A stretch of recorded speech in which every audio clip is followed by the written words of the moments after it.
네, 안녕하십니까. 앉으셔도 해도 될까요, 이제? 그럼요. 아, 네. 좀 앉겠습니다. 네. 근데 여기도 대통령이세요. 아, 예, 예, 예. 아니, 뭐, 사실은 저는 지금 사는 데는 전라남도 보성 혹시 아시나요? 아, 네. 차 많이. 네, 전라남도 보성에서 지금 졸업하고 내려가서 25년째 지금 살고 있고요. 도자기를 만드는데, 제가 원래 내려간 목적은 그 지역이 옹기로 유명해요. 그래서 대학 졸업하고 이제 옹기를 배우러 내려갔는데, 내려가서 알았어요. 거기가 이제 녹차 생산지라는 거를 우리나라에서 굉장히 큰 생산지잖아요. 보성, 하동, 제주 뭐 이 정도인데 그냥 차에 관심을 갖게 되면서 도자기를 배우기도 했고 또 제가 간 곳이 녹차를 생산하는 지역이어 가지고요. 이제 차도구에 관심을 갖게 돼서 차를 마시는 도구를 만들자라고 이제 하게 되면서 그때부터 만든 게 이제 25년, 올해는 이제 25년 된 거죠. 2000년부터 만들었으니까 올해 2024년이니까 딱 25년이 됐네요. 그래서 노산 마을이라는 데 살고 있어서 노산 도방이고요.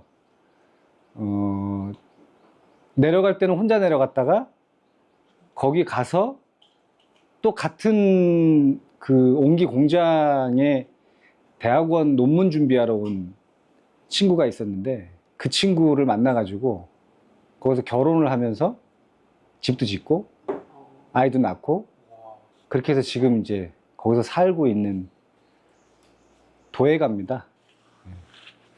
오늘 이제 영화 차를 말하다라는 책을 그 전에 이제 봤죠. 그래서 아, 이런 책이 있구나 해서 이제 흥미롭게 봤었는데 서은미 교수님께서 느닷없이 부산에서 저한테 이걸 한번 써보는 게 어떻겠냐. 그래서 처음에는 고사를 하다가 선생님이 그냥 편하게 하면 된다라고 말씀하셔가지고 알겠다. 그러면 제가 하고 싶은 얘기가 있으니 그걸 한번 써보겠다. 이렇게 얘기를 하고 준비를 했었는데 사실은 이번에 쓴 내용은 처음에 제가 계획했던 내용은 아니었어요. 제가 처음에 쓰고 싶었던 내용은 뭐였냐면 차 도구라는 하나의 작품을 바라보는 시선이나 가치가 어떻게 변화하고 있는지 그리고 그 가치가 어떤 식으로 움직여 가고 있는지 그런 것들을 매트릭스라는 영화하고 같이 접목을 시켜가지고 그렇게 엮고 싶었어요. 근데 그게 생각보다 일이 많더라고요.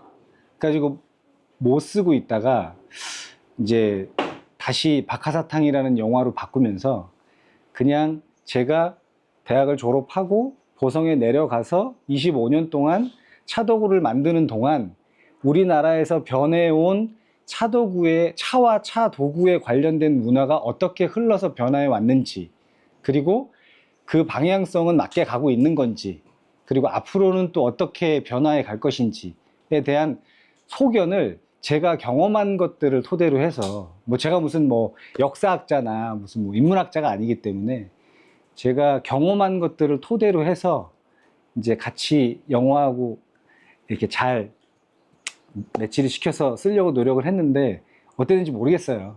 그래서 오늘 드리려고 하는 얘기는 이 이창동 감독의 박하사탕이라는 영화 다들 기억하시겠지만 이게 너무 재밌는 게 2000년 1월 1일 날 전국에 동시 개봉을 했어요. 그래서 제가 그때는 대학교 4학년 때라 이제 졸업하기 막 전이죠. 그래서 저도 강남역에 가서 12시 될 때 기다렸다가 딱 표 끊고 들어가서 밀리니엄이 딱 시작되는 제아의 종소리를 들으면서 영화를 봤거든요. 근데 영화 보신 분들은 기억을 하시겠지만 이 영화가 그렇게 유쾌한 영화는 아니에요. 내용 자체가 5, 60년대부터 우리나라 굉장히 굴곡진 현대사에 대해서 다루고 있어가지고 이 영호라는 친구가 겪은 그 시기 2000년까지의 그 시기가 결코 그렇게 아름답지는 않아요. 그래서 뭐 다들 아시겠지만 뭐 군부 독재 이야기도 있고 뭐 민주항쟁 이야기도 있고 그 다음에 뭐 그 뒤에 IMF도 있고 뭐 굉장히 안 좋았던 대한민국 현대사를 다 다루고 있기 때문에 영화 내용 자체는 그 각 우리나라 현대사에 있었던 변곡점마다 영호라는 친구가 다시 처음 첫사랑을 만났던 시기로 돌아가고 싶어서 철길에서 저렇게 자기 몸을 내던지는 비극의 결말을 가지고 있지만, 공교롭게도 저는 이 영화를 보고 난 그 시점 이후에 바로 보성이라는 데를 내려가서 이제 대학생이 아닌 이제 한 도예 작가로서의 인생을 그때부터 시작했기 때문에 영호가 살아왔던 60년대부터 2000년대까지의 내용과 또 영호가 극 중에서 세상을 등지고 난 뒤부터 저는 오히려 보성에서 이제 옹기를 배우고 차를 만나고 차도구를 만들고 이렇게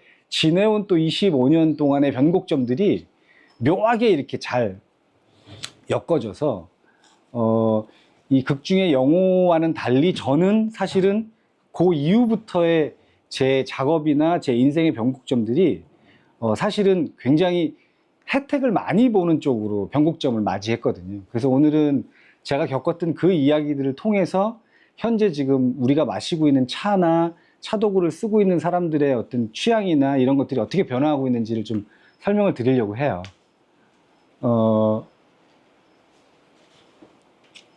처음에 뭐를 넣었는지 모르겠는데, 네. 여기 보면 아마 이쪽 거 아시나요? 이거 뭔지 아시나요? 옹기라는 거는 아시겠죠? 그 옆에 거는 다 아시죠?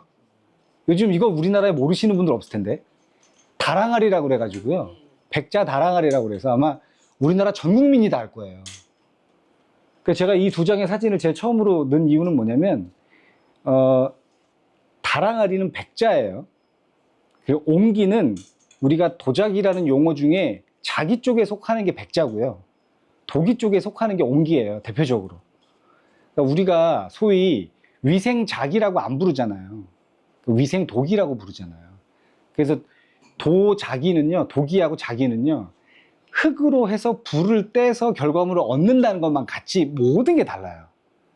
근데 도자가 인류 역사와 같이 맞물려서 발전해 오는 과정에서 맨 마지막에 완성된 것들이 백자고요.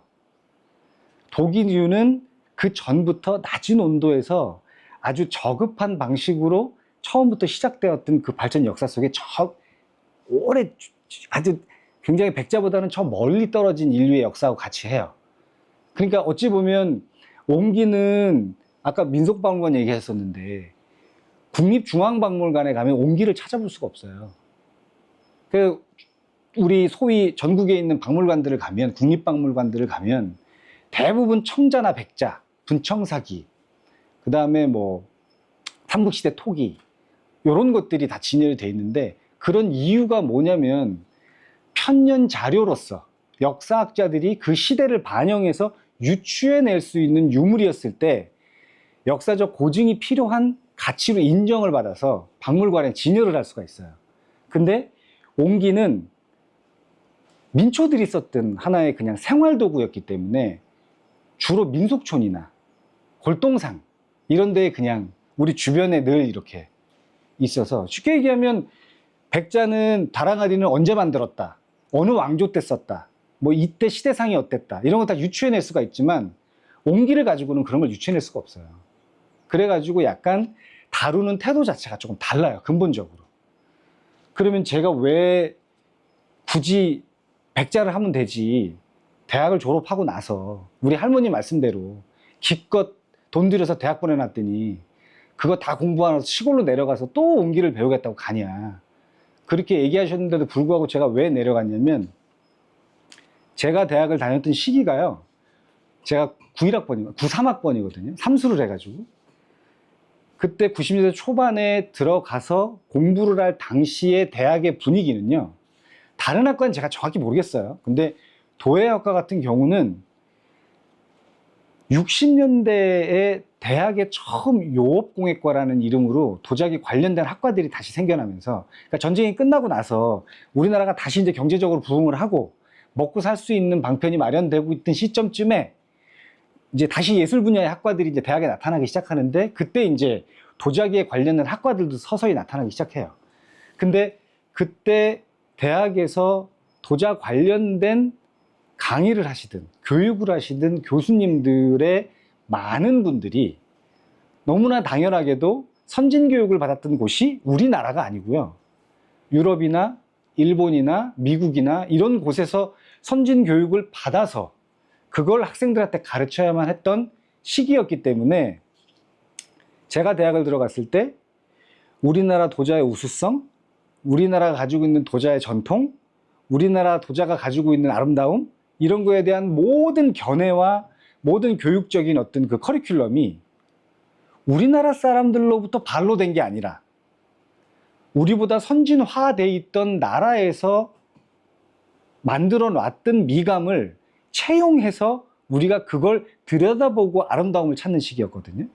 그래서 조선의 아름다움, 분청사기의 아름다움, 이런 것들을 연구를 할 때 대부분 저희가 원서를 보게 되면 우리나라 도자를 연구하는데 우리나라 도자책을 보는 게 아니고 일본의 책을 본다든가 유럽의 책을 본다든가 이런 식이었어요. 그래서 다랑아리를 대표적으로 얘기하자면 여기 있는 계신 분들이 다랑아리를 뭐 했었던 물건인지 아무도 모르실 거예요. 근데 우리가 교육받을 때 다랑아리는 대한민국, 그러니까 우리나라가 가지고 있는 정서를 그대로 다 녹여내서 우리의 그 어떤 그 정적이지 않고 굉장히 소박하면서 부드럽고 단아한 아름다움을 담고 있는 우리 민족을 그대로 닮은 그릇이다, 도자기의 결과물이다, 이런 식으로 얘기를 많이들 해서 실제로 우리는 이 다랑아리가 어떤 거인지 보다 이 다랑아리가 담고 있는 의미에 대해 그렇게 배웠단 말이에요, 먼저. 그래서 한국 도자는 다 소박하고 단아하고 굉장히 뭐랄까 뭔가 부족해 보이지만 편안하고 이런 게 조선의 아름다움이고 한국 도자의 아름다움인 줄 알았어요. 근데 그게 아니고요. 조선 이전에 우리나라엔 고려 청자라는 게 있었고요. 그 전에 왕조도 있었고요. 다시 고증을 해서 한국에서 도자 문화에 대해서 디테일하게 안으로 들어가게 되면 중국의 어떤 것보다도 화려했던 도자 역사가 있고요. 그러니까 쉽게 얘기하면 우리나라 도자 역사를 굉장히 이렇게 다랑아리로 집약해서 마치 우리나라의 백이민족의 아름다움이 이렇게 소박하고 부드럽고 소탈하고 이런 거라고 인식하기에는 우리나라 역사에 가지고 있는 도자의 스펙트럼이 너무너무 다양해요. 근데 제가 그거를 대학에 들어가서 처음에 몰라서 교수님한테 그런 교육을 받을 때만 해도 그런가 보다 해서 저도 졸업작품을 다랑아리로 했어요. 그러니까 잠깐 그냥 말씀을 드리면 백자흙은요 밀도가 굉장히 곱기 때문에요 만들기가 어려워요. 흙 자체가 밀가루 생각하시면 돼요. 물이 닿으면요 축축 처져요. 그래서 큰 기물들을 만들기가 굉장히 어려운 흙이에요. 근데 우리나라 흙들은 중국하고 또 달라가지고 더 어려웠어요. 그래서 이 동그란 달처럼 생긴 항아리를 반으로 잘라가지고요 아래 것과 위 것을 두 개를 만들어서 적당히 말린 다음에 붙여요. 뒤집어서. 그러면 위에 만들어 놨던 것과 아래 만들어 놨던 접합하는 과정에서요 두 흙에 가지고 있는 수분 함량이 다르거나 만들 때 두께가 조금 차이가 나면요 얘가 붙어 있는 상태에서 서로 다른 성질을 가진 것들이 수축을 하면서 변형이 와요. 그러면 다랑아리가 동그랗게 되는 게 아니고요 약간 삐따닥하게 되기도 하고 뭔가 끼우뚱하기도 하고 그렇게 되면서 어떻게 보면 해학적이기도 하고 막 이런 느낌이 든단 말이죠. 근데 그렇게 해서 만들어졌던 이 백자 다랑아리가 중국이나 다른 데에서 만들었을 때는 우리나라가 가지고 있는 백자흙과는 좀 다르기 때문에요 훨씬 더 중국 것들은 똑같이 만들어도 더 정교하게 보여질 수 있었어요. 근데 우리나라에서 만들었던 백자흙들은 중국의 그 흙들과는 조금 달라서 조금 만들기가 더 어려웠던 정도의 차이만 있을 뿐이에요. 그러면 백자는 그렇게 만들고 이 옹기는 어떻게 만드냐? 옹기는 백자 흙이 산 위에 산 중턱이나 산을 타고 올라가서 지게를 지고 올라가서 이 백자 흙을 퍼다가 밑에 내려와서 하얀 부분만 남겨놓고 이물질이 있을 것 같은 것들은 다 걸러낸 상태에서 하얗게만 만들어가지고 어렵게 구해서 만든 흙이라면 저 옹기로 대표되는 도기류는 우리 밟고 있는 땅 그 산속에 있는 흙들이 쓸려 내려와서 우리나라 지형의 낮은 쪽, 그러니까 서남해안 쪽, 동쪽 말고 서남해안 쪽으로 계속 퇴적이 돼서 내려오게 되면 이물질이 많이, 유기물들이 많이 섞이기 때문에 색깔도 짙어지고 어두워지잖아요. 그래서 우리 논이나 이런 데 삽으로 떠서 이렇게 뒤집어 보면 쫀득쫀득한 우리 찰흙이라고 하는 것들이 나와요. 이제 그걸 가져다가 만든 게 옹기예요. 그러니까 이렇게 그렇게 두 가지가 완전히 다른 성질을 가지고 있는 것들이거든요. 근데 옹기에 대해서는 우리가 공부한 당시에 이렇게 우리의 옹기의 아름다움, 우리 서민들이 사용했던 이 독이류의 뭐라고 해야 되죠? 그 희소 가치 이런 것들에서 언급을 전혀 안 했기 때문에 전혀 몰랐어요. 근데 대학을 들어가서 다랑아리를 만들어 가지고 졸업 작품을 하고, 여러분들 혹시 들어보셨는지 모르겠는데 일본 사람들이 마시는 말차를 격불하기 위해서 필요한 완들이 있잖아요.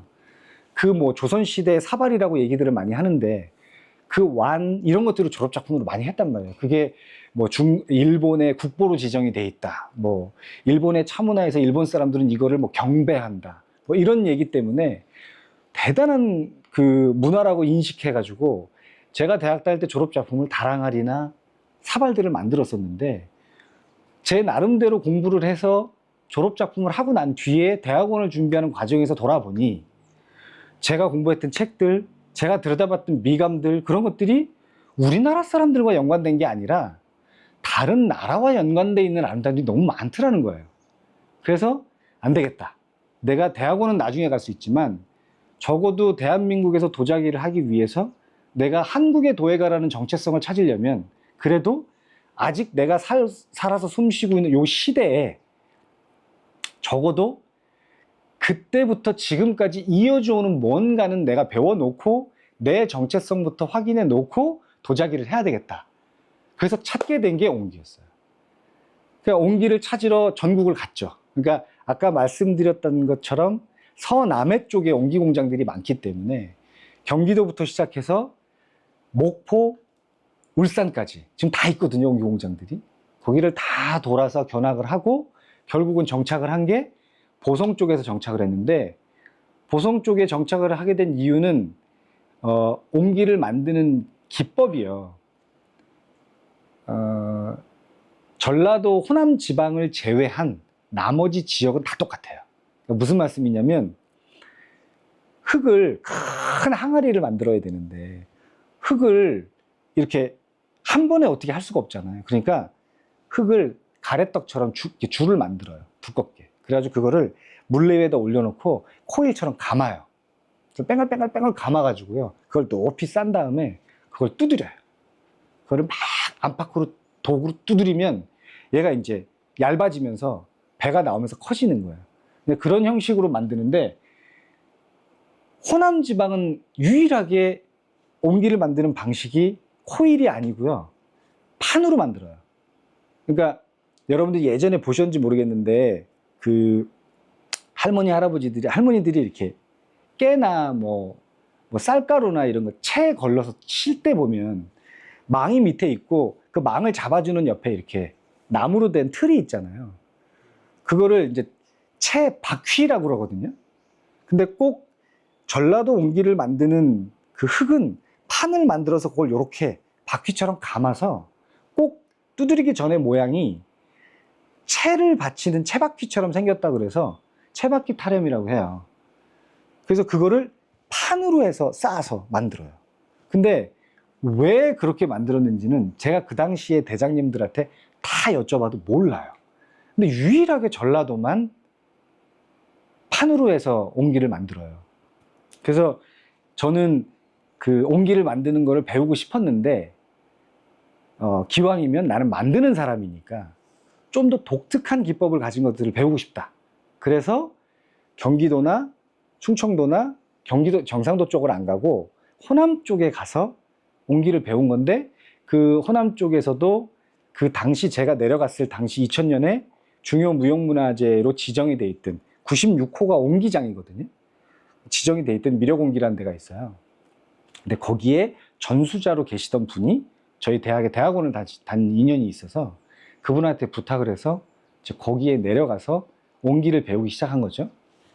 근데 쉽게 얘기하면 우리나라의 정체성을 가질 수 있는 도자기가 뭘까라는 고민에서 출발한 게 저는 결국은 보성에 내려가서 옹기를 배우는 걸로 결정을 해서 제 나름대로는 말차 다완과 다랑아리를 버리고 옹기를 선택하게 된 거죠. 그게 제 나름대로는 제 도자의 어떤 하나의 정체성을 확보하는데 첫 번째 이제 결심이었던 거죠.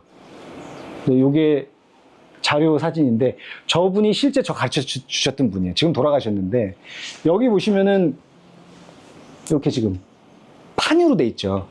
이게 판으로 세워요. 그리고 저 가운데 보면 지금 이렇게 줄로 돼 가지고 달려 있는데 이게 크다 보니까 아무리 옹기흙이 백자흙이 아니라고 그래도 이걸 쌓아 올리다 보면 무게 때문에 주저앉아요.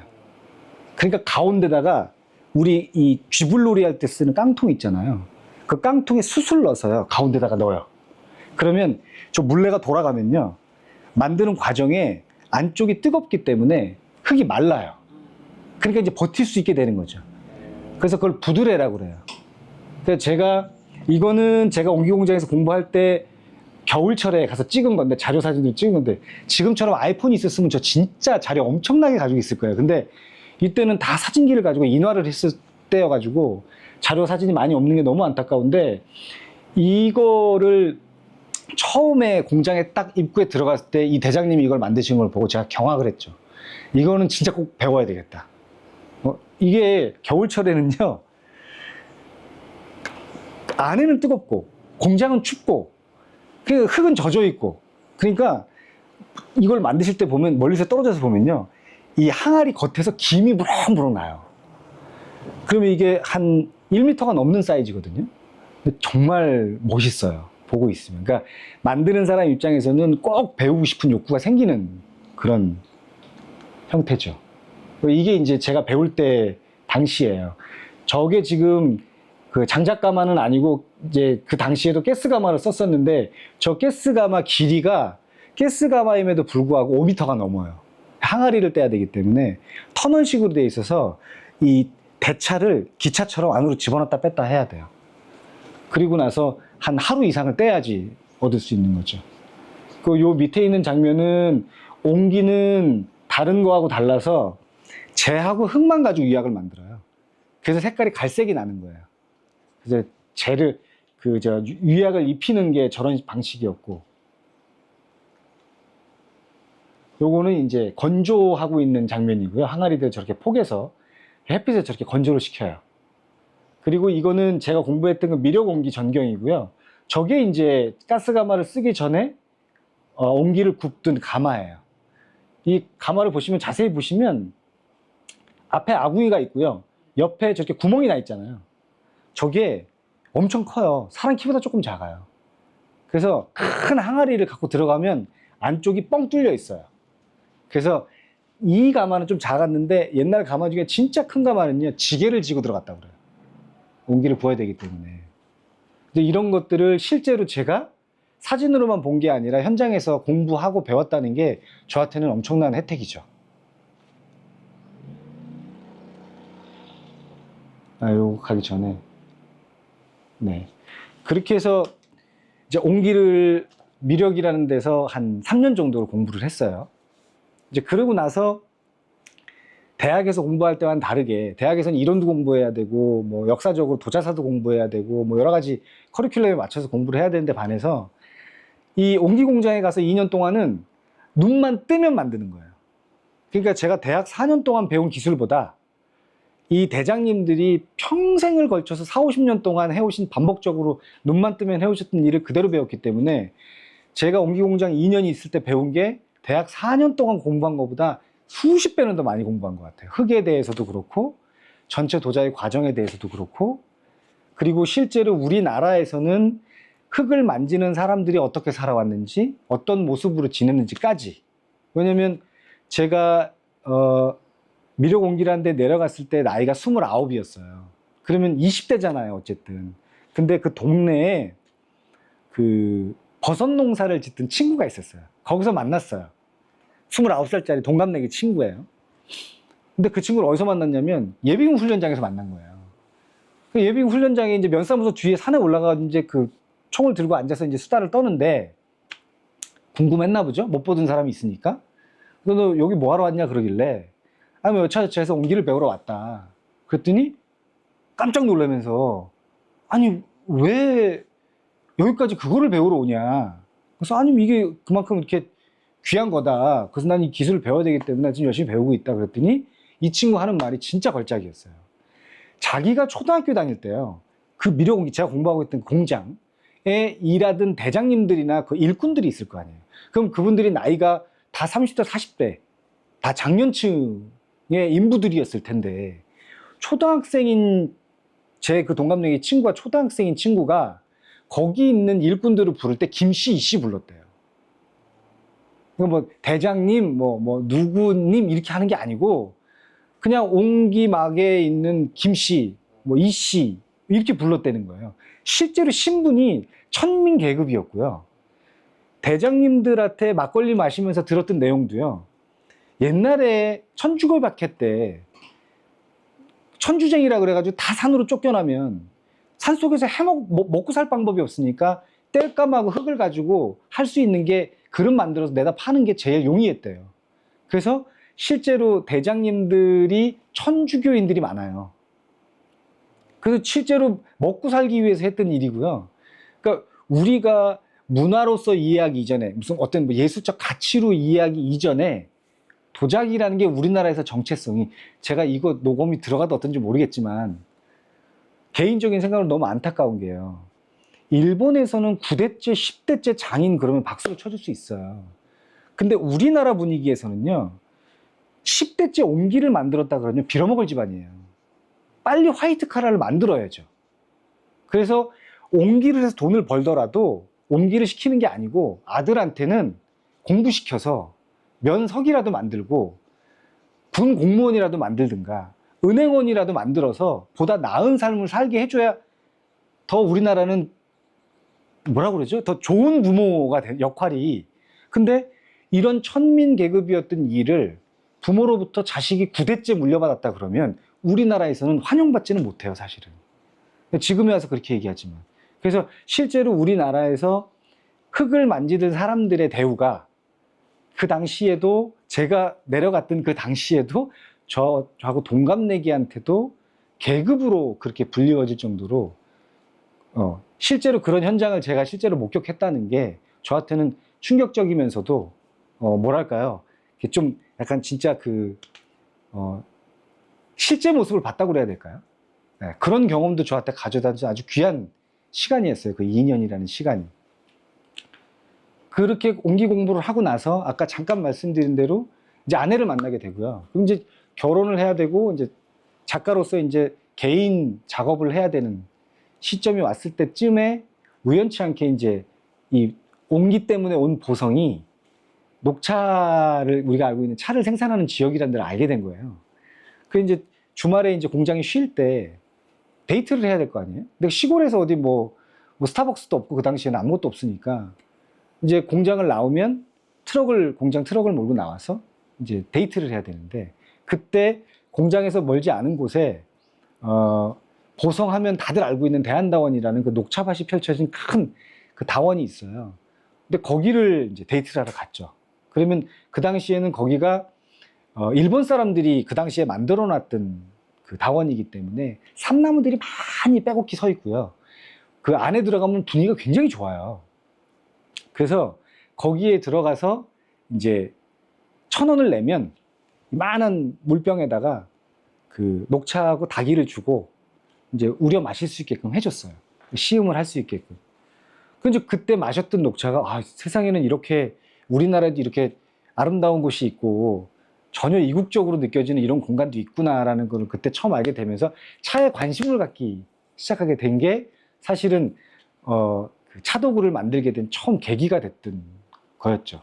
근데 이제 그게 그렇게 되려고 그랬는지 옹기 공장에서 옹기를 구워내면 공장에서 옹기를 내다 팔아야 되잖아요.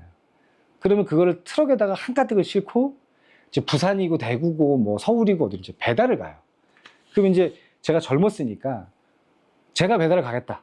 그러니까 이제 집사람 옆에 태우고 드라이브 겸 뭐 배달 겸 이래서 이제 전국에 이제 옹기 매장에다가 이제 옹기를 납품을 하는 일을 했었죠. 근데 그 중에 한 군데 부산의 어떤 곳에 갔더니 그분들이 나중에 니네 요장 내면 그럼 니네 이거 만들 거 아니냐. 그럼 나한테 갖고 와라. 내가 팔아줄게. 이렇게 얘기를 해서 실제로 공부를 마치고 나서 집사람이랑 옹기를 만들어 가지고요. 그 부산의 매장을 찾아갔어요. 근데 그 매장에서 저희한테 보여준 게 예전에 그 당시에 굉장히 유명했던 선생님들의 닭이를 이렇게 샘플로 보여주시면서 니네 이거 옹기로 한번 만들어 볼래? 중국에서는 비슷한 건데 자사라고 그래가지고 그걸로 만들어서 차 많이 우려 마시거든? 근데 따지고 보면 옹기도 별다른 다른 거 없어. 비슷해. 그러니까 너네 옹기로 한번 만들어봐. 그러면 내가 많이 팔아줄 수 있어. 그렇게 돼가지고 제가 아 그래요? 근데 이제 결혼도 했고 먹고는 살아야 되니까 옹기로 이제 닭이를 만들기 시작한 거예요. 근데 이제 그때 닭이를 만들 때 그 두 선생님들이 저희 부부한테 정말 많은 얘기를 해주셨어요. 차를 마실 때는 닭이는 이래야 된다. 물 때는 어떻게 만들어야 된다. 뚜껑은 어때야 된다. 손잡이는 어때야 된다.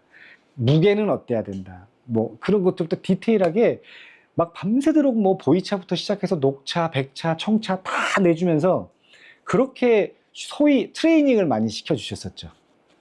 그래가지고 이제 닭이를 만드는 거에 대한 재미도 얻었고 또 사실은 내가 만든 다구에 차를 우려서 마셨는데 그게 맛있을 때 오는 만족감도 굉장히 크고요. 그런 것 때문에 이제 옹기만 가지고 다구를 만들다가 아니다. 이제는 옹기만 가지고 할 게 아니라 이제 본격적으로 닭이를 좀 만들어 봐야 되겠다. 그래가지고 이제 옹기도 하면서 이제 계속 다른 백자, 분청 뭐 이런 그런 각 그런 그 종류의 다구들을 이제 만들기 시작한 거죠.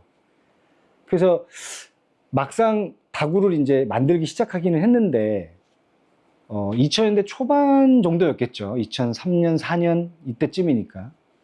그때는 이제 새롭게 알게 된 사실이지만 다구를 만들어도요. 이게 어떤 선생님한테 가서 이렇게 뭐라고 그래야 되죠? 이렇게 검사를 받고 오케이 사인이 떨어지고 그래서 이 다구 좋은 다구다.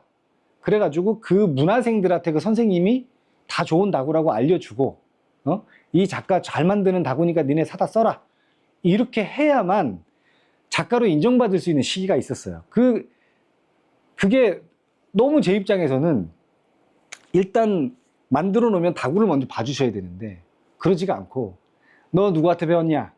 너 어느 대학 나왔어? 너 몇 살이야? 이렇게 하기 시작하니까 내 작품을 가지고 차 하시는 분들하고 얘기를 나누기가 너무 폐쇄적이고 힘든 거예요. 그래서 그 당시에 이제 그 차 선생님들 하셨던 지금은 거의 이제 8, 90세가 다 되셨죠. 그런 분들이 이제 소위 예쁘게 차려입으시고 옆에 이제 문화생들을 탁 데리고 작업실로 와요. 이제 젊은 작가가 차도구를 만든다고 하니까 뭐 부산이고 대구고 서울이고 와요. 그럼 이제 앉아서 차를 마시는데 그분들이 하시는 말씀이 이런저런 조언을 막 해주시는데 결국은 그 내용의 가장 중심은 뭐냐면 내 밑으로 들어와라. 그러면 내가 너 먹고 사는 거는 해결해 주겠다. 그랬는데 솔깃하죠, 사실은. 그렇게 해서 먹고 살 수 있으면 훨씬 더 수월하죠, 쉽게 얘기해서. 근데 이제 저나 집사람이나 그렇게 되면 내가 하고 싶은 작업을 하는 게 아니라 이분들이 만들으라는 거를 만들어야 될 텐데 그렇게 되면은 우리는 그건 못 버틸 것 같아. 그래서 이제 그렇게 안 하고 그러니까 그분들이 뭐 억지로 나한테 찾아와라, 너 내 밑으로 들어와라 뭐 그렇게 얘기하신 거는 아니지만 뉘앙스가 그랬죠. 그러니까 제가 찾아갔으면 되는 거였어요. 근데 이제 그렇지 않고 버틴 거죠. 그러니까 이제 먹고 살기가 힘들죠. 어디 가서 이제 소위 닭이를 선보이고 팔 수 있는 그게 없는 거예요, 창구가. 이제 그렇게 버텨오는 와중에 너무나 신기하게도 세상에 스마트폰이라는 게 생겼어요. 그 전에는 블로그를 했어요. 그러니까 시골에 저희 마을에 저희 부부 때문에 KT에서 처음으로 랜선을 깔았어요, 동네에다가. 할머니 할아버지도 이렇게 안 사니까 이 뭐 인터넷 라인이 들어갈 일이 없잖아요. 근데 제가 이제 메가패스를 그때 이제 신청을 하니까 한전에서 나와가지고 저희 집에다가 그 광 케이블을 연결해주고 처음으로 연결해주고 하셨거든요. 그래서 블로그를 해서 블로그를 통해서 소통을 하고 싶어 했죠. 왜냐면 저나 집사람이나 더 확장해서 요즘 작품들 돌아가는 사정도 좀 알고 싶고 어떻게 변화하는 건지 그런 것도 다 알고 싶은데 막상 차를 끌고 보성에서 맨날 서울 가서 확인할 수도 없고 그게 넉넉지가 않은 상황이었는데 그럴 때 이제 집에서 할 수 있는 가장 좋은 방법이 인터넷망을 이용해서 블로그들을 이렇게 네트워크로 삼아서 돌아다니면서 이제 확인할 수 있는 창구가 있는 게 굉장히 저한테 도움이 많이 됐었죠. 그래서 이제 그거를 이용해서 블로그를 처음에 시작하다가 2010년으로 기억을 해요, 제가. 2010년에 스티브 잡스가 아이폰 4를 들고 나왔어요.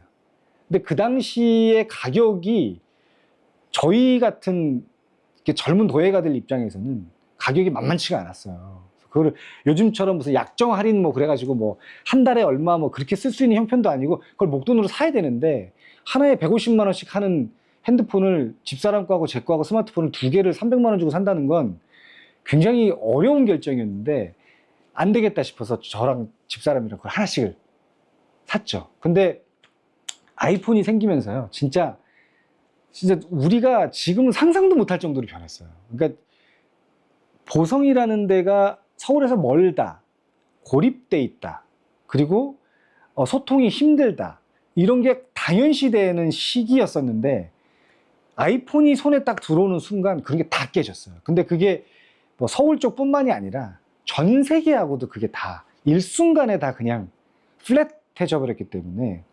그때부터는 이제는 뭐 차 선생님들의 눈치를 본다거나 뭐 내가 다구를 만들었는데 이거를 어떻게 소개해야 되는지 고민하지 않아도 되게 된 거죠. 이제 그렇게 되다 보니까 보성에 앉아 있으면서도 사람들하고 연결이 될 수 있는 창구들이 늘어나기 시작하고요. 그러니까 속된 말로 독고다이로 작업을 해도 이제 더 이상 누군가가 나한테 너 어디 대학 출신이야? 너 뭐 다구 몇 년 만들었어? 뭐 이런 거 안 물어보고요. 그냥 작품이 좋으면 작품 한번 보러 가도 될까요? 아니면 뭐 작품 좀 보여주시겠어요? 이런 데가 생기기 시작하더라고요. 그렇게 돼서 이제 조금씩 그런 것들이 확장되기 시작하면서요. 제가 이제 한 30대 후반, 40대쯤 됐을 그 시점에는 저하고 또래의 작가들끼리 야, 우리 이제 그 전에 이렇게 뭔가 도제식으로 한 사람의 정보를 다 움켜쥐고 야, 내가 너희한테 알려줄 테니 너희는 이런 방식대로 차도구를 선택하고 이런 방식대로 차를 마시는 게 옳다라고 했던 방식을 탈피하자. 우리는 우리대로 우리 스스로 차를 마실 수 있는 도구들을 우리 스스로 만들어 보자. 내가 한국 땅에서 한국에서 난 흙을 가지고 내가 원하는 다구를 만들어서 한국의 차를 우리면 그게 이 시대의 정신 아니겠냐? 이런 식으로 저희끼리 이제 의기투합을 하기 시작하면서 한 30, 40대 작가들의 층들이 쭉 이렇게 열리기 시작했어요. 이제 그런 작가들끼리 모여서 삼삼오오 전시도 하기 시작하고요.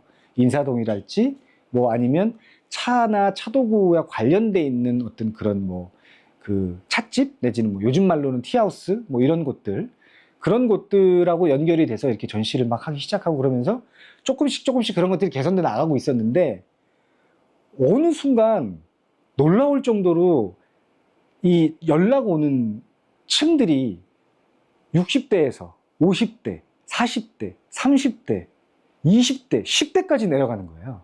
근데 그게 급속도로 이루어지기 시작한 시기가 우리가 인스타그램이라는 걸 쓰기 시작하면서부터였던 것 같아요. 그러니까 이제 예전 같으면 정보를 한 군데에서 얻어서 그거를 다 모든 사람들이 거기에 맞춰서 뭔가 소비생활, 그러니까 차와 관련된 소비생활을 유지해 왔다면 이젠 그게 아니고요. 인스타그램에서 내가 얻을 수 있는 정보를 내 스스로 찾아서 내 기호에 맞는, 내 취향에 맞는 것들을 막 취하는 식으로 되다 보니까 그게 젊은이들이 가지고 있는 자기들만의 어떤 그 문화하고 잘 맞아떨어지면서 이제는 뭐 어떤 누구 어떤 선생님의 무슨 다고 이런 게 아니고요. 거기서 서치해서 걸리는 것들을 보고 내가 마음에 들면 그 작가들하고 실제로 소통하게 되고 이런 쪽으로 그렇게 연결이 유지가 되더라고요. 그렇게 되면서 차도구의 그 뭐랄까 확장이 급격하게 늘어나기 시작했는데요.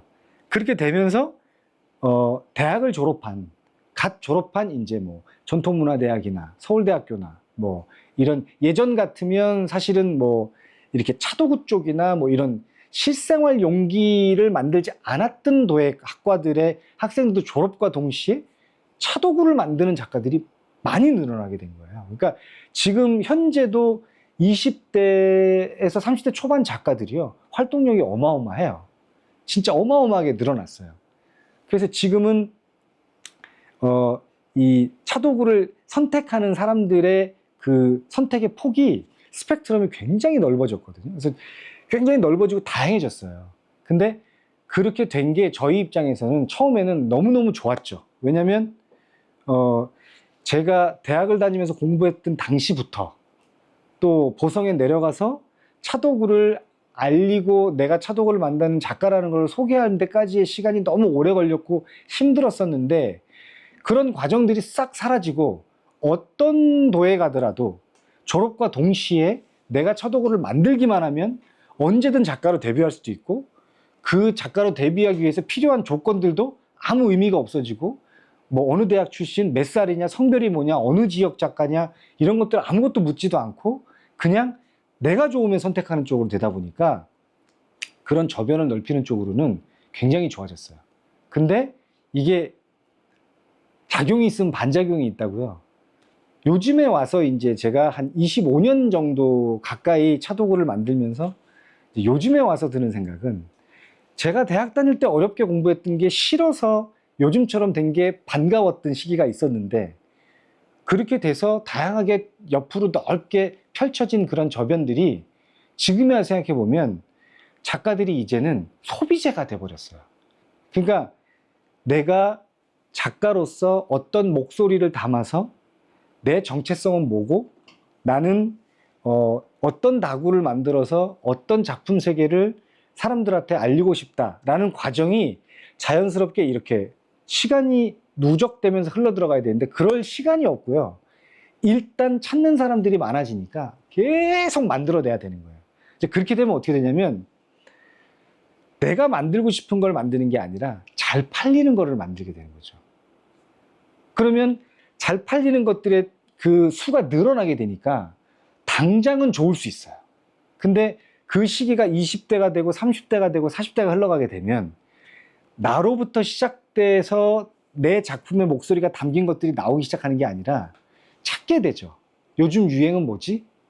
그럼 나는 또 뭘 만들어야 팔 수 있지? 이런 식으로 뭔가 주객이 전도되는 식으로 작가가 아닌 상품을 제작하는 사람이 될 수도 있다는 그런 우려스러운 부분들이 생겨날 수밖에 없잖아요. 그러니까 지금 현재 시점까지의 과정으로 보면 차도구의 저변이나 차도구가 가지고 있는 어떤 그 뭐랄까요, 뭐 경계, 문턱 이런 것들은 굉장히 이렇게 평이해지고, 어떤 작가를 만나든지 간에 뭐 권위적이거나, 뭐 옛날 같으면 진짜 수염 기르고 한복 입고 앉아 계신 분한테 무릎 꿇고 다기를 받아야 되는 시점도 있었다면, 지금은 그런 거 전혀 없이 누구나 편하게 내가 마시고 싶은 차를 가까이 있는 작가한테 그리 부담스럽지 않은 가격을 가지고 소비할 수 있게 된 거는 좋은 일이지만, 그렇게 됨으로 해서 뭔가 앞으로 작가라는 위치에 있는 사람들이 조금씩 자기 색깔을 만들어 가는 데 있어서는 놓치고 가는 부분들이 너무 빠르게 변화가는 시간 때문에 많아지고 있는 시점이 아닌가 싶은 생각이 들어서, 사실은 조금 요즘에 와서는 이거는 우리 집에 온 30대가 한 얘기인데요. 요즘 30대 중반 정도 되면 회사에서 뭐 팀장하고 그런데요. 저는 회사를 안 다녀봐서 잘 몰라요. 그 조직 체계를 잘 모르는데, 그 정도 위치가 돼서 이제 부하 직원들이 있다고 하는데, 그 친구들이 고등학교 때 꼰대라는 말을 처음 만든 친구들이거든요. 그래가지고 뭐 어른이 되면 입은 닫고 지갑은 열어야 된다든지, 뭐 이렇게 뭐 라떼 톡을 한다든지 뭐 라떼는 말이야 뭐 이렇게 하는 거에 막 극혐이라고 그러고 막 그렇게 했던 친구들이 그 고등학교 때 시절이에요. 근데 그 친구들이 우리 집에 와서 얘기를 하는 걸 들어보면 자기가 이제 30대 팀장이 되고 나니까 20대 신입사원들이 들어오면 부하 직원들이 말을 안 듣는다는 거예요. 그래서 꼰대가 필요한 시점이 됐다고 자기들이 얘기를 해요. 근데 그런 것처럼 그 친구들 빗대서 얘기하자면 다시 지금은 오히려 이 차도구를 만드는 우리 같은 50대 작가들이 사실은 20대, 30대 작가들한테 다시 조금은 그 전에 있었던 그 시간들이 이랬다라는 것들을 말해줘야 되는 시점이 되지 않았나라는 시기까지 와 있는 게 제가 한 25년간 차도구를 만들면서 겪어왔던 시기의 이야기입니다. 네. 뭐 일단은 제가 책에서 언급한 내용은 이 정도까지였는데 이 정도까지만 하면 되나요? 더 해야 되나요? 이제부터 영화 얘기는 충분히 하신 건가요? 아, 영화 얘기가 사실은 제가 말을 하다 보니 엮어내지를 못했는데 제가 책에서 다루었던 얘기는 변곡점들에 대한 이야기를 서로 비교를 좀 해놨어요. 그러니까 뭐 그 영호라는 친구가 이렇게 어려웠을 때 저는 그 덕택에 이렇게 됐다 이렇게 비교를 했었는데 아까 언급한 내용 중에 그런 것들이 그런 거죠. 쉽게 얘기하면 저는 그 시골에서 고립될 수밖에 없었던 시기였는데 그 고립될 수밖에 없어서 도자기를 저 윗세대들은 사실은 포기했던 선배 도예가들이 많은데 오히려 저는 그 시대에 공교롭게도 인터넷이라는 매체가 생기면서 그거를 버텨낼 수 있는 변곡점이 생겼고 오히려 그 영화 속에서 그 주인공은 뭐 광주민주항쟁을 겪으면서 아픔을 겪어서 또 트라우마가 생기고 뭐 여러 가지 그런 그러니까 뭔가 일이 발생할 때마다 어려운 쪽으로 향해 갔다면 저는 그거와 반대로 힘들었던 시기에서 어떤 하나의 모멘텀이 항상 내가 버텨낼 수 있는 쪽으로 2000년대 이후로는 변해왔다는 내용을 사실은 많이 비교해서 언급을 하긴 했는데 말로는 제가 하지를 못했네요. 그거는 어차피 책 사시면 보시고 하니까 오히려 그런 게 더 좋을 수도 있겠습니다. 그럼 오늘 첫 번째 수업 끝내고 이제부터 질문과 그 답변을 듣는 시간, 대화의 시간을 갖도록 하겠습니다. 그리고 이제- 작품 그럴까요? 잠깐 중간에 박수 한번. 아니 뭐 두서없이 막 얘기해가지고 뭐 이런 얘기들을 뭐 제가 이렇게 해본 적이 없어서 요거는 제가 요즘 만들고 있는 다구들만 가져온 건데 다구들 중에서 주전자만 가지고 왔어요. 막 다 처음에는 사실은 제가 우리 제가 뭐라고 불러야 돼요? 하박사님. 네, 하박사님. 닥터 하. 네. 그래서 차짜리라면 어떻겠냐 그랬더니 촬영 때문에 안 된다고 그러셔가지고 사실은 차를 마시면서 했으면 훨씬 더 재밌었을 텐데 그렇게 못했는데. 차 잔에 따라서 그 네. 맛이 다른가요? 아, 그 얘기는 이거 다 펼쳐놓고 한번 하기로 하죠. 예. 그거는 저희가 전문이니까. 네.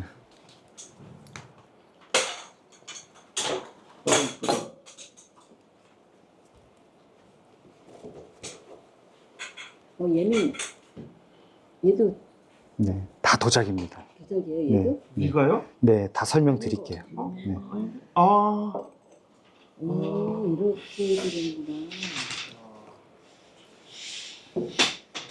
신기해.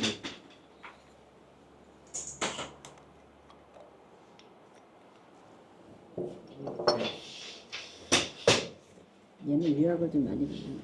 그건 유약을 입힌 거고, 요건 안 입힌 거고요. 그렇죠. 네. 차 용도가 달라가지고.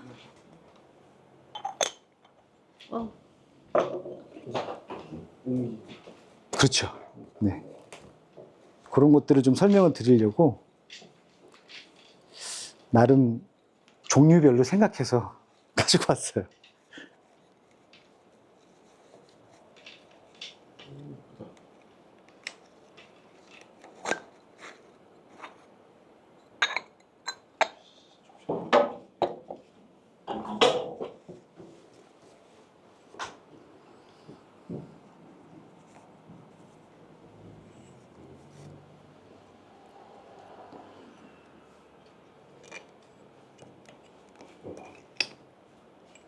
근데 흥미가 없는 얘기셨을 텐데, 들어주시느라고 아니요. 애쓰셨습니다. 아닙니다. 그러니까 차 좋아하는 분들하고는 이런 얘기 많이 나누거든요, 사실은.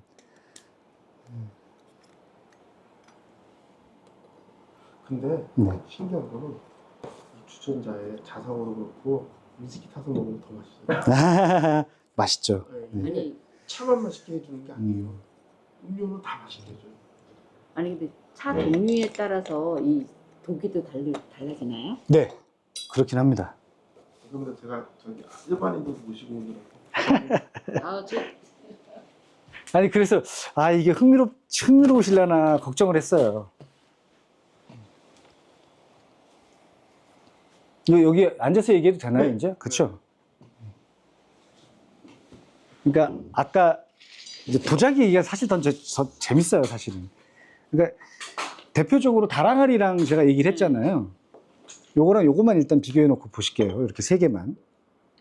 요거 다른 종류이긴 하지만 요렇게만 보시면 얘네들은 지금 같은 종류니까 이렇게 놔두고요. 얘도 이렇게 놔둘게요.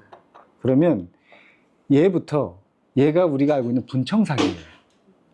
그리고 얘는 아까 말씀하신 대로 옹기고요. 얘는 백자예요. 네. 그리고 얘는 분청인데 얘랑은 좀 다른 형식의 분청이에요. 조금 이따 설명을 드릴게요. 일단 도자기는 유약이 묻지 않은 부분의 색깔을 보면 이게 뭐다 알 수 있어요. 그러니까 도자기를 구울 때 가마 안에다가 이렇게 판에 올려놔요. 그러면 유약이 녹잖아요. 네. 근데 유약이 녹으면 끈적끈적해지죠. 근데 바닥에 유약이 있으면 붙어서 안 떨어져요. 그럼 유약이 깨지겠죠. 그러니까 바닥은 항상 닦게 돼 있어요. 그래서 모든 도자기는 바닥을 보면 흙 색깔을 알 수가 있어요. 이 흙을 뭘 썼는지를 확인할 수가 있어요. 그냥 봤을 때 하얗다고 해서 백자가 아니고요. 유약이 묻지 않은 부분의 색깔이 뭐냐를 보고 백자냐, 분청삭이냐, 뭐 옹기냐 이렇게 확인하실 수가 있는 거죠. 이것도 여기는 하얗고 까맣게 보이지만 뒤를 보면 이렇게 빨간 흙을 쓴 걸 보면 이게 이제 옹기 흙인 거죠. 이제 그렇게 확인할 수가 있어요. 그리고 얘는 아까 말씀드린 것처럼 안팎에 유약을 다 발라놔서 광택이 나는 거예요. 유약은 그냥 옷이에요. 그러니까 피부하고는 달라요. 그러니까 흙이 피부라면 유약은 옷에 불과해요. 그래서 유약이 모든 걸 해주지를 못해요. 그러니까 유약은 색깔을 내주거나 때가 묻지 않거나 상처가 나지 않거나 이렇게 해주기 위해서 입히는 게 목적이지, 그리고 뭐 색깔 내가 예쁘게 옷을 입는 것처럼 예쁘게 보이기 위한 하나의 도구지 제일 중요한 건 흙이에요. 그러니까 우리가 도자기를 굽는다 그러면 유약을 익히는 게 아니고요. 흙을 익히는 거예요. 흙이 완전히 익었을 때 도자기가 완성이 되는 거죠. 네. 그런 걸로 따졌을 때 얘와 얘의 온도는요. 거의 200도 이상 차이가 나요. 그럼 200도는 별거 아닌 것 같은데 인류가 한 100도, 200도를 올리기 위해서 수백 년이 걸렸어요. 그만큼 어려운 온도. 0도에서 1000도가 올라가는 건 금방이에요. 근데 1000도에서 1200도, 1300도 올라가는 건 엄청나게 어려운 일이에요. 그렇게 따지면 얘하고의 온도 차이는 어마어마해요. 근데 온도 차이로만 봤을 때는 훨씬 더 얘가 단단히 구워진 백자니까 우수한 도자기인 건 맞는 거죠. 근데 이거를 요즘에서 과학적으로 접근해가지고 백자는 더 높이 구웠으니까 좋은 거, 옹기는 낮게 구웠으니까 나쁜 거, 이렇게 해석할 수는 없게 됐어요, 지금은. 왜냐면 그 용도와 그 텍스처와 그 다음에 그 색감과 이런 모든 것들을 작가들이 나는 어떤 의도로 어떤 색감으로 마감을 하겠다고 마음먹냐에 따라 굽는 온도도 선택을 하고 굽는 방식도 선택을 하기 때문에 그런 것들이 다 총체적으로 감안됐을 때 좋은 도자기다 아니다 결정을 하는 거지, 높은 온도에 구우면 좋은 도자기, 낮은 온도에 구우면 나쁜 도자기, 이런 식의 논리는 요즘은 맞질 않아요.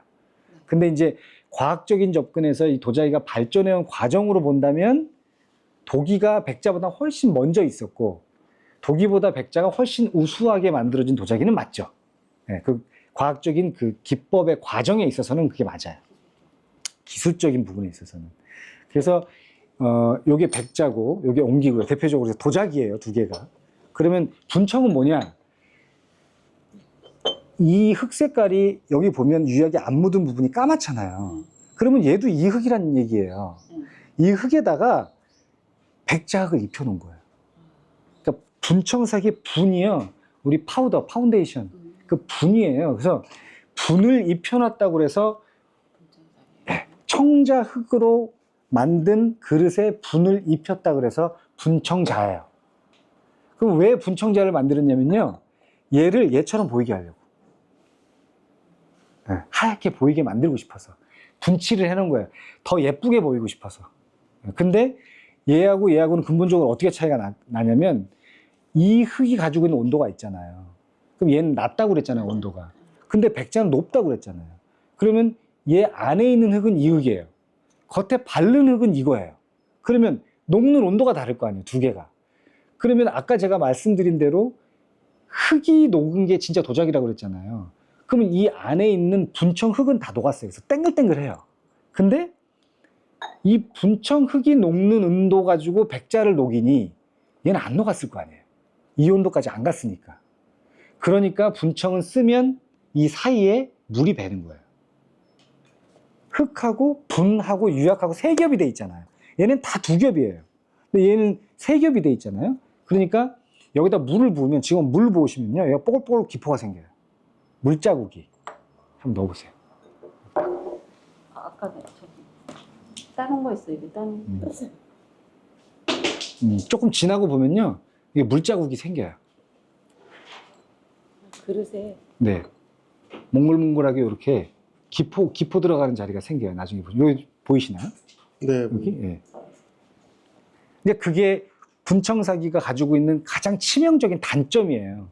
근데 그 단점이 김치 그릇이 아니라 찻그릇이 되면 다경이라 그래서 차가 스며드는 경치를 느낄 수 있는 하나의 미감을 보여주는 게 돼서, 아까 제가 말씀드린 것처럼 우리나라 사람들보다 일본 사람들이 그렇게 좋아했어요. 예. 자기네들 말차를 마시는데 오래 마시면 이걸 우루 현상이라고 그래서 마치 구름이 피는 것 같은 느낌을 준다 그래가지고 우루 현상이라고 그래서 이런 걸 즐겼어요. 그래서 일본이 우리나라 분청사기를 되게 좋아해요.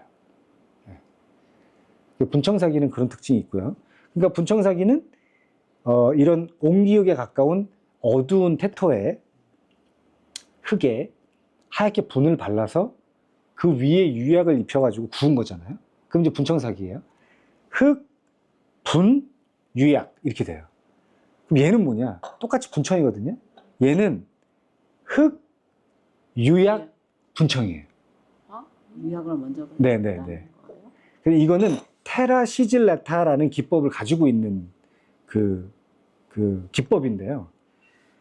옛날에 그리스 어디 무슨 섬? 크레타 섬? 크레타 섬이라는 데가 있는데, 네, 크레타 쪽에 가면 아주 해변가에 아주 고운 뻘흙 같은 게 있었대요. 빨간 흙이.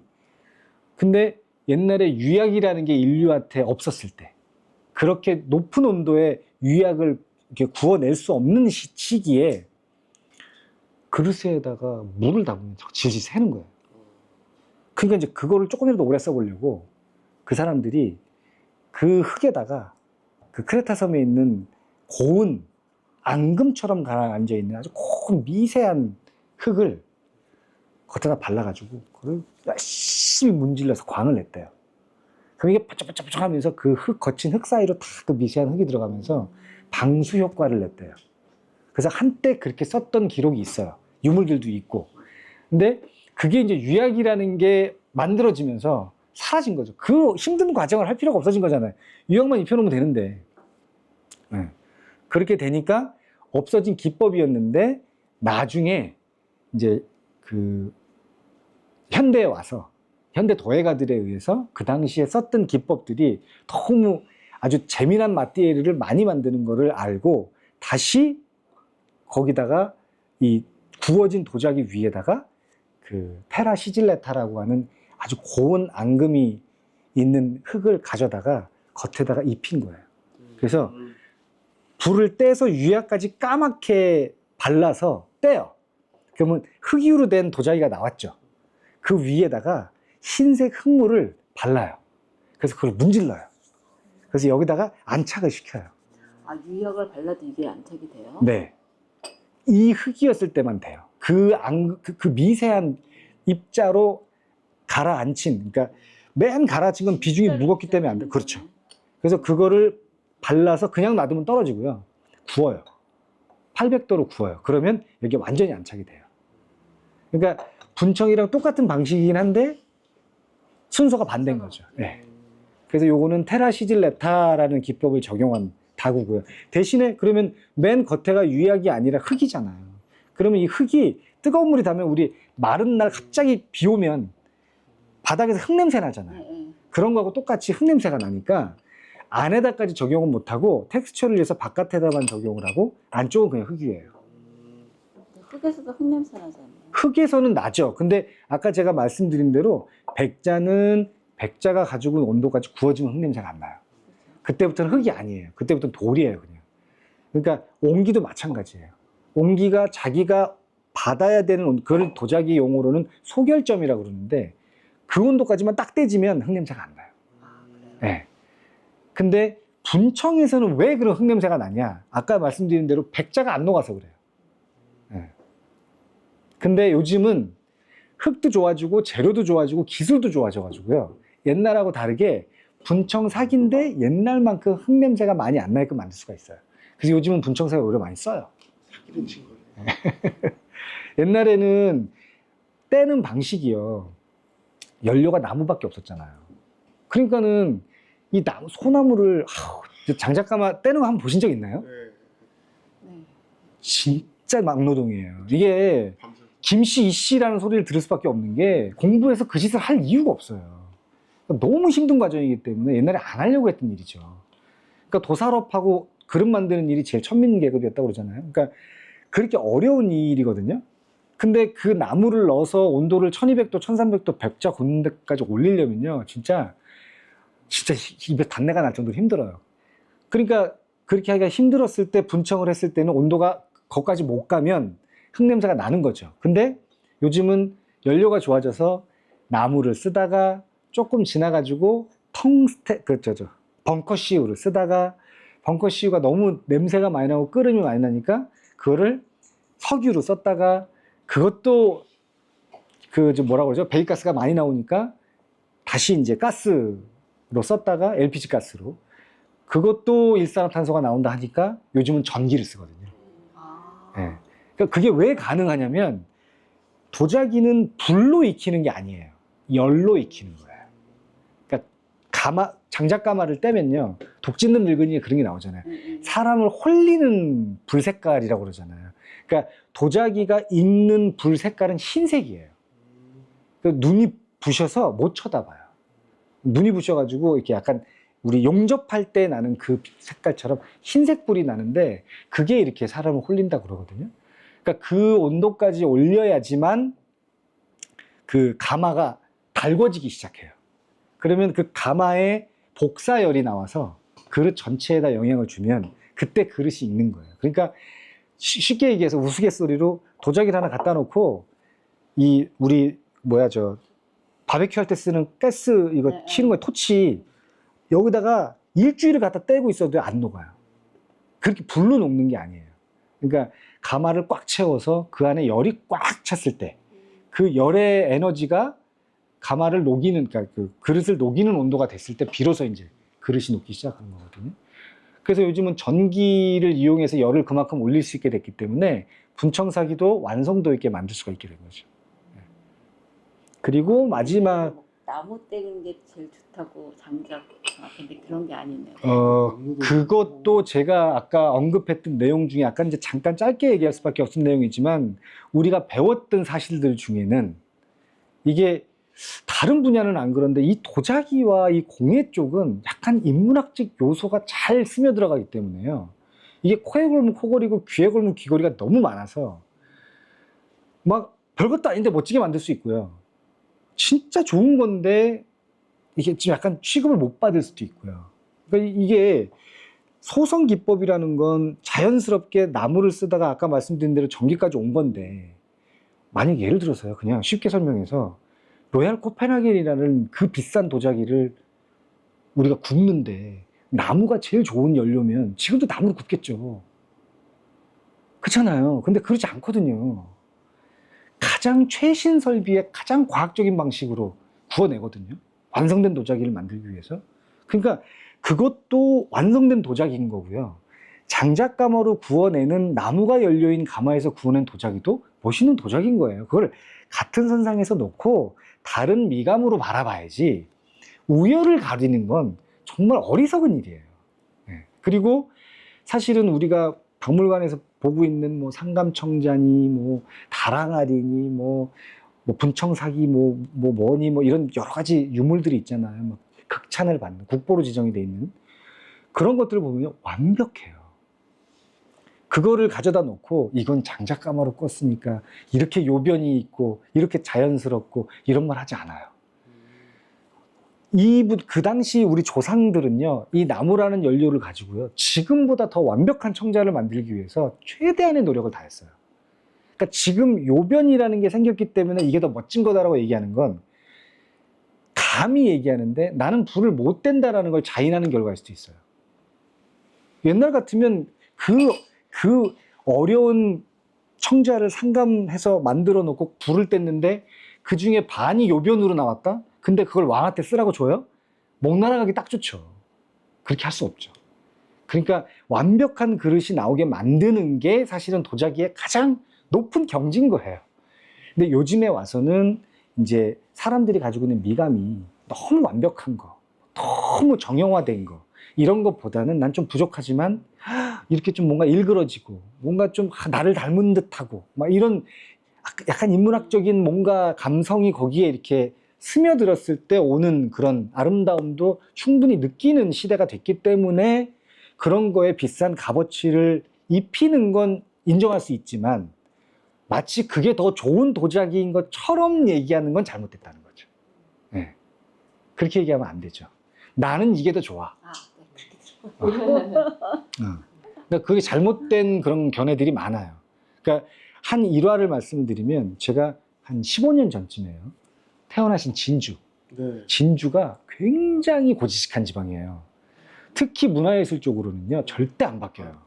네, 절대 안 바뀌어요. 이 양반내 문화가 아주 뿌리 깊이 박혀 있는 데기 때문에 한 갤러리에 초대를 받아서 전시를 했어요. 근데 그때 저는 가스가마하고 장작가마하고 다 가지고 있었어요. 그래서 장작불로 떼기도 하고 가스가마로 떼기도 하고 가끔은 또 필요에 따라서 전기가마도 떼기도 했었어요. 그래서 전시를 딱 했는데 이 갤러리에 관계된 분 한 분이 한학자셨어요. 지금 돌아가셨는데 그분이 이제 차를 한 잔 마시면서 이런저런 얘기를 하다가 어떤 분한테 이제 얘기를 하는 거예요. 아, 홍성일 작가님은 늘 장작가마로만 불을 떼시기 때문에 작품이 좋다. 이렇게 얘기를 하시길래 제가 아니에요. 저 장작가마로 떼는 거 아니고요. 뭐 가스가마도 떼요. 그랬더니 이분이 정색을 하시면서 그러면 오늘 전시된 것 중에는 가스가마로 뗀 건 빼라는 거예요. 진주 사람들은 워낙 미감이 탁월해서 장작가마가 아닌 작품에 대한 손도 안 댄다는 거예요.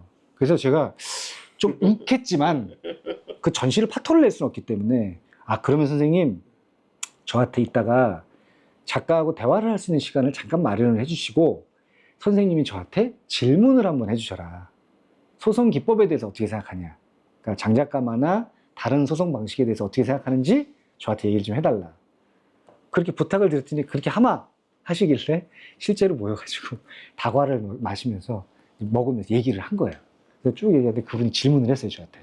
그래서 제가 지금 같은 설명을 했어요. 그래 놓고 마지막에 솔직한 얘기로 약간 괘씸한 그런 느낌이 있어가지고 약간 엿먹으라는 식도 있었죠. 뭐라고 그랬냐면 오늘 전시된 작품들은 제가 듣기로 진주분들은 다 장작가마로 떼신 걸 선호하신다고 하니 제가 오늘 전시한 작품들은 가스가마로 뗀 것도 있고 장작가마로 뗀 것도 있으니까 그냥 선호하시는 걸로 골라서 구입하시면 된다. 그렇게 말씀을 드렸죠. 아무도 안 물어보세요. 왜냐면 알 수가 없거든요. 그런 경우도 있어요. 그러니까 그게 벌써 15년 전 얘기니까요. 지금은 많이 개선이 됐죠. 정말 많이 개선이 돼서 요즘은 뭐 장작가마가 좋니, 뭐 전기가마 이런 얘기 없어졌어요. 진짜 많이 없어졌어요.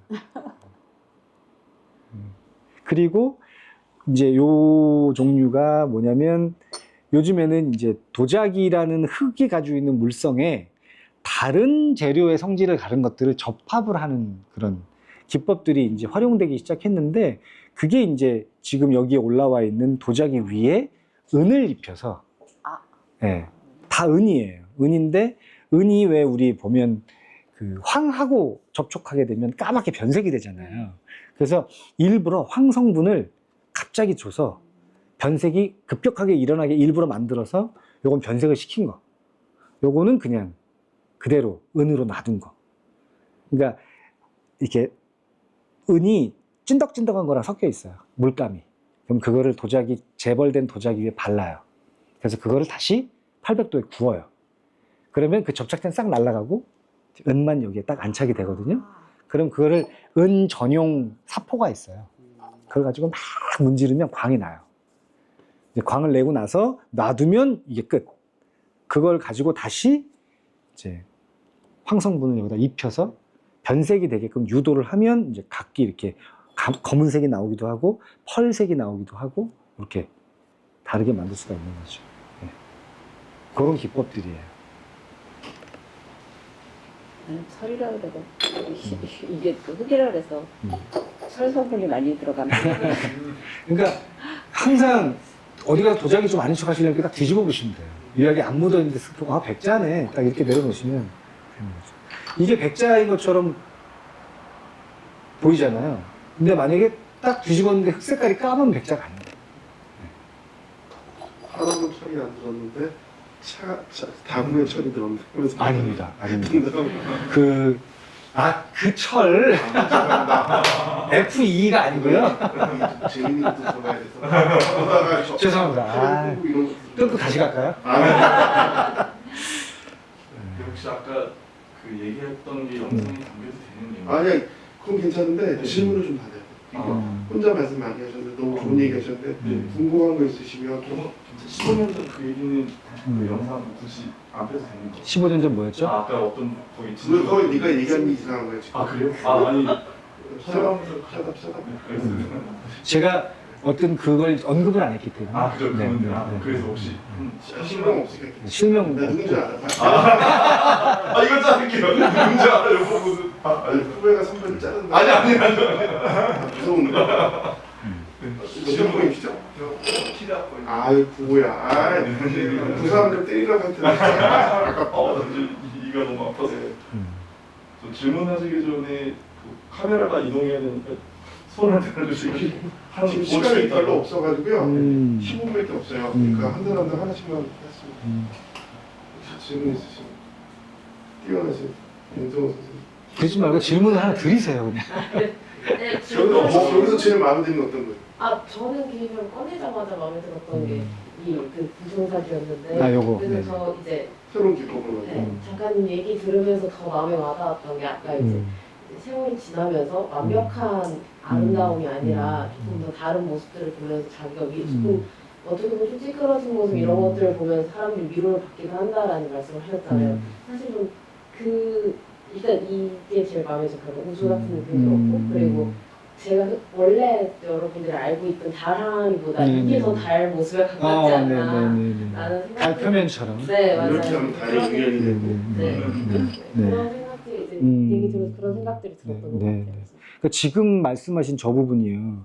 요즘에 많이 회자되고 있는 표현이 우리 반려동물 얘기 많이 하잖아요. 요즘은 반려사물이라고 그러더라고요. 그러니까 그냥 예쁘다가 아니라 얘는 내가 가지고 뭔가 교감을 하겠다는 거죠.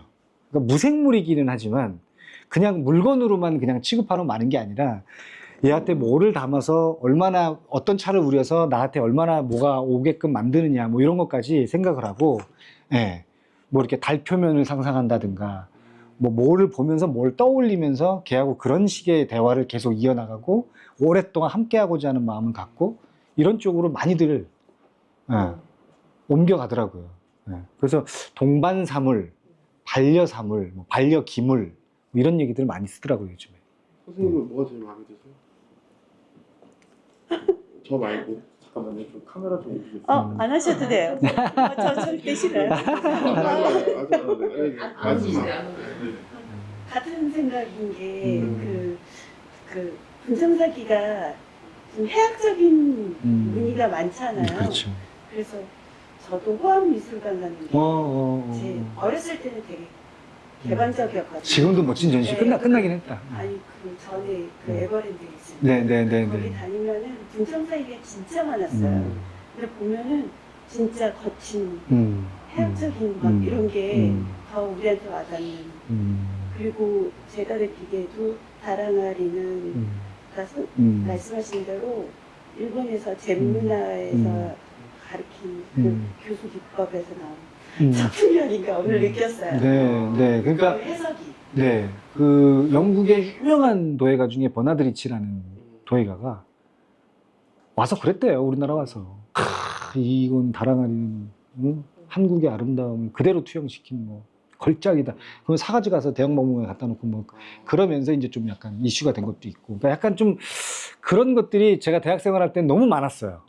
그러니까 누군가가 예를 들어서 하도경이라는 인문학자가 다랑아리에 대해서 언급했는데 최고의 작품이다라고 얘기했다면 저희도 그걸 공부하겠죠. 아, 그래. 옛날부터 우리나라는 이랬구나. 근데 그게 얘기 들어보면 다 저쪽 나라 사람, 이쪽 나라 사람 뭐 이렇게 되다 보면 제가 귀신학을 했었는데 다랑의 용도 중에 하나가 이렇게 생겼잖아요. 달처럼. 귀신들이 있잖아요. 이렇게 뭐야 이렇게 갑자기 귀신들이 있던 사람들을 무당이 혼을 거기 초원을 해서 그냥 집어넣어요. 그리고 근데 거기가 달이 있기 때문에 달이라고 생각해서 은기가 강하니까 거기 들어오는 걸 좋아하거든요. 그래서 항아리가 원래 그랬지만 특히 다랑이가 색깔 특징적인 걸 좋아해서 하고 나서 부적으로 써요. 나오지 말고 써가지고 있는데 그런 용도가 있거든요. 근데 요즘은 집에 이렇게 이적인 용도로 많이 갖다 놓으시잖아요. 근데 좀 위험해요. 사실. 이거 안 위험해요. 그냥 고추장을 담았다는 네. 얘기도 있고 정말로. 뭐 그래서 집에 이렇게 귀신들이 있으면 거기 집어넣을 수가 있거든요. 방법을 저는 배웠는데 원하시는 거 못 제가 나오니까 좋죠. 이거 출장해드릴게요. 출장. 이거 방향이 제대로 가고 있는 거 맞죠? 장르가 결- 바뀌었어요. 갑자기 호로로 저는 아까 네. 차에 대해서 그 닭에 따라서 네네네. 맛이 다르냐고 네네. 아, 네네네. 여쭤봤어요. 아, 그 말씀 안 드렸네요. 저. 네. 네, 네.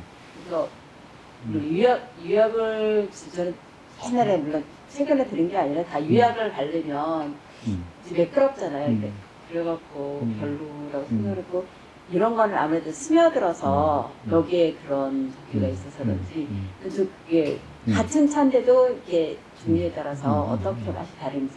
그러니까 이게 차도 더 잘 아시겠지만 사실은 어떤 다구에 어떤 차를 우렸는데 그 맛이 다른 다구와 어떻게 다르다는 거는요. 예술의 범주가 아니에요. 이거는 약간 그 식약청이나 이런 데서 진짜로 제대로 검사를 그거를 이렇게 검출을 해서 실제로 맛의 변화가 어떻게 일어나는지에 대한 데이터가 분석이 돼야 돼요.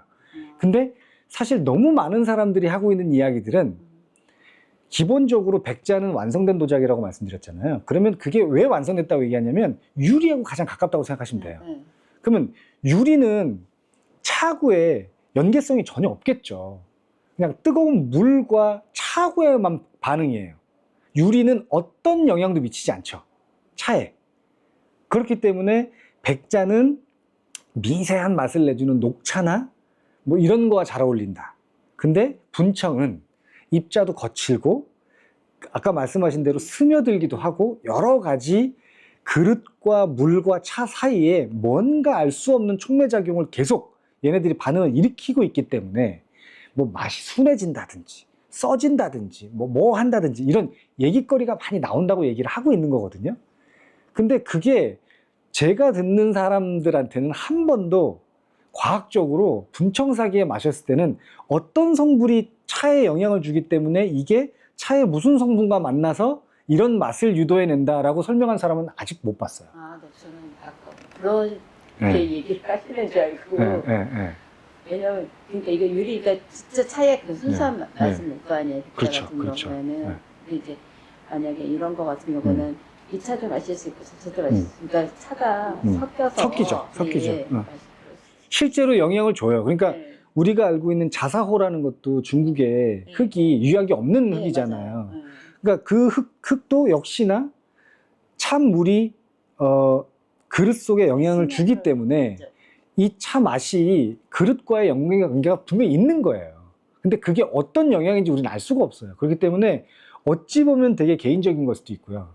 어떤 사람은 백자에다가 보이차를 우리는 게 좋은 사람도 있고요. 어떤 사람은 자사에다만 우려야 된다는 사람도 있어요. 근데 중국 사람도 제가 알기로는 보이차 마시는데 꼭 자사 쓰지 않거든요.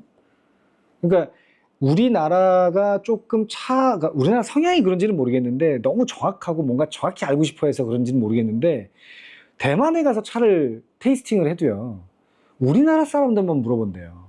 요 다구에다가 차 몇 그램 넣어서 우려야지 제일 맛있어요.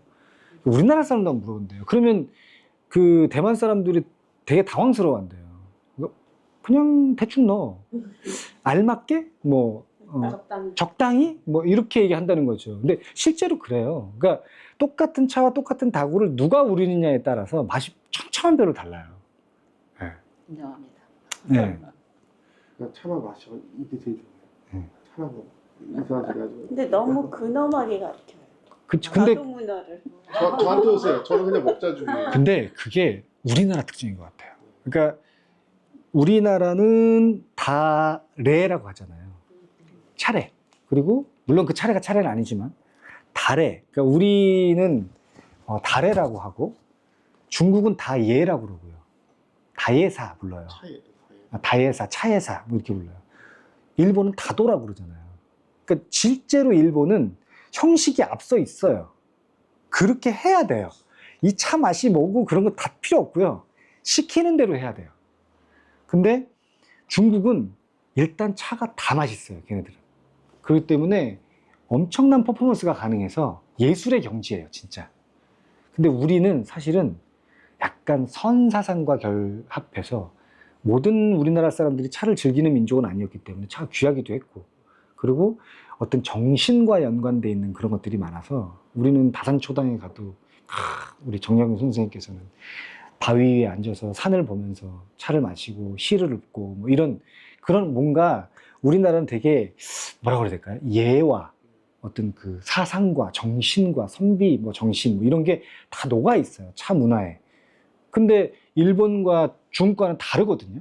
근데 근대화가 되면서 우리나라는 전쟁도 겪었죠. 뭐 여러 가지로 회복해야 되는 시기가 많았기 때문에 차를 마시는 문화가 다시 우리나라에 시작됐던 시기부터 채용할 수 있었던 것들이 우리나라 내에서 뭘 찾아낸 게 아니라 일본 거 조금, 중국 거 조금 이렇게 해서 적당히 거기에 맞게끔 우리나라 정서를 살짝 녹여내서 만들어진 게 사실은 우리의 다도의 그 시작일 수도 있기 때문에 그렇게 근엄할 필요가 없는 건데. 근데 이런 해석이 메이저고요. 한 90% 이상. 실제로는 동방 지국의 예의는 사실 예의 제사 지내는 거거든요. 아까도 다시 귀신이라고 들어오면 이건 권력의 문제예요. 아, 네, 그렇기도 하죠. 지금 잘 보시면 팽주가 엄청난 권력을 하고 차 선생님이 권력하고 또 식령 성직자들이 요즘 신부들 포함해서 야, 이거 마셔도 좋은 차야. 이거 사. 이렇게 나가잖아요. 그러니까 가장 지금 문제 중에 하나가 차 선생님이면서 성직자가 차상을 겸입하고 있는 거예요. 아, 그게 지금 우리나라의 가장 큰 문제예요. 편하게 해야 되는데 예의를 배우듯이 똑바로 앉아부터 시작해서 그렇게 하면 안 돼. 너는 이 차만 마셔. 내 차가 제일 좋은 차야. 이런 식으로 저는 이게 권력의 문제라고 생각해요. 우리나라의 문제는. 근데 맞아요. 그런 얘기 굉장히 좋게 얘기해서 차예 뭐 이렇게 다래 이렇게 얘기하는데 그렇게 권력이에요. 말씀하시니까 그게 떠오르네요. 저희 집에 와가지고요. 딱 한 분 그런 적 있어요. 보통 팽주 혼자 앉아 있고 게스트들이 이렇게 앉아 있잖아요. 되게 부담스러워하더라고요. 너무 권력형이라는 거예요. 맞아요. 마치 회장이 혼자 앉아서 내가 주는 걸 너희들 먹어라. 뭐 이런 약간 그런 느낌의 약간 위압감 같은 것들이 느껴진다는 얘기 들은 적이 있거든요. 그게 사실 왜 끝나거든요. 우리가 일본과 중국보다 이제 전쟁 때 와서 뒤쳐졌기 때문에 그에 대한 열등의식이 되게 강하게 반동으로 이런 모습이 보이는데 근데 MZ들을 차 마시는 거 보면 또 달라졌죠. 아, 완전히 달라졌죠. 골라서 마음에 드는 걸 먹으면 되는 거예요. 맞습니다. 그리고 제일 좋은 거는요. 이런 말은 자본주의 사회 많은 건데 제일 비싼 차를 제일 많이 넣고 먹는 거예요. 뭐 다른 거 다 필요 없어요. 그리고 이제 뭐 다구를 꺼냈으니까 그냥 다구를 나중에 이제 혹시 이제 뭐 예를 들어서 다구를 선정하신다거나 뭐 이렇게 필요하실 때 뭐 구입하실 때 뭐 이렇게 그냥 기본적으로 다 그게 다구가 그래야 된다는 건 아니지만 그냥 기본적으로 다구가 가지고 있는 특징이라고 한다면 출수, 절수, 단수 이렇게 표현하거든요. 이제 그런 것들을 갖추고 있을 때 일반 초보자가 쓰기에도 부담이 없는 거죠. 그러니까 이렇게 따랐을 때 물이 똑 떨어지게 이렇게 물이 안 흐르는 걸 다 이렇게 절수라고 표현하고요. 물이 이렇게 시원하게 나오느냐, 이제 그거를 이제 출수라고 표현을 하고, 단수는 여기를 딱 막았을 때 이제 물이 안 나오면 이게 더 채워야 되는데 압이 안 차서 그런 건데, 이걸 딱 막았을 때 그 물이 안 나오면 뚜껑과의 핏이 잘 맞는다는 얘기잖아요.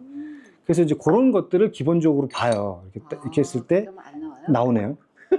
이렇게 안 나오잖아요. 이렇게 막으면 이게 뚜껑을 딱 이렇게 닫았을 때 안 나와야 단수가 된다고 얘기를 하거든요. 그러니까 이거를 몰랐다. 기본적인 다구의 특징이라고 얘기를 해요. 근데 지금 이게 물로 해서 그래요. 차로 하면 점성이 더 강해서 단수가 더 잘 돼요. 잘 만든 차. 그리고 요렇게 딱 내렸을 때도 바닥에 딱 닿는 게 제일 좋다고 그래요.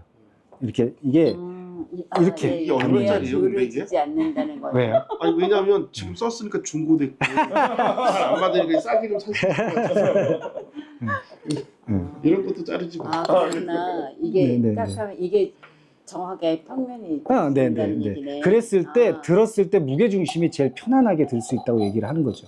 아까 진짜 얘기하셨을 때 이 무게에 대해서 얘기를 하셨었잖아요. 근데 그거 차이만 얘기했지 무게가 어떤 거가 좋은 거다. 그렇죠. 밸런스가 맞으려면 실제로 전체 무거워도, 이게 기벽이 두꺼워서 무거워도 손잡이가 적당한 데에 달려 있으면 덜 무겁게 쓸 수가 있는 거죠. 안 무거운 걸로 네. 내가 편한 걸로 네. 뭐 하는 게 제일 무조건 좋은 가벼운 거라는 다구만 거다. 좋다 이렇게 말할 수도 없지만, 그러니까 내가 쓰기에 제일 편안한 거. 항상 이런 얘기하면 저는 무서운 게, 이런 얘기를 하고 나면 나머지는 다 아니라고 생각하기 때문에 네. 그게 무서운데 그렇지는 않아요. 예. 그러니까 작가들마다 손잡이를 높게 다는 사람도 있고요. 예. 물때를 또 길게 하는 작가들도 있고, 그건 디자인의 영역이기 때문에 그걸 가지고 잘못했다 판단하면 안 되죠. 근데 이제 일반적으로 우리가 쓸 때 나는 그냥 이거 큰 그거 없이 편안하게 썼으면 좋겠다라고 할 때는 그 정도를 한번 생각해 본다는 거죠. 자 오늘 9시 반이 돼가지고 네네네. 8시 반. 8시 반에서 네네. 끝나고요. 그 저희 NGO 가서 차 마실 거니까 시간 되시는 분은 가서 같이 차 더 마시면서 얘기하면 될 것 같습니다. 영상 그리고- 마무리하신 그 멘트 한번 해주시면. 아 마지막으로 한 말씀 좀 여기까지 간단하게 한번 해주시면. 뭐라고 하면 될까요? 뭐 존경하는 하동겸 선생님한테 뭐 이렇게 해도 원하는데 안 해주시더라고요. 아무튼 이렇게 해준다는. 그러니까 그렇게 해야 될 이유를 못 찾아요. 계속. 자 멘트 이걸로 끝내시죠. 자, 네. 박수.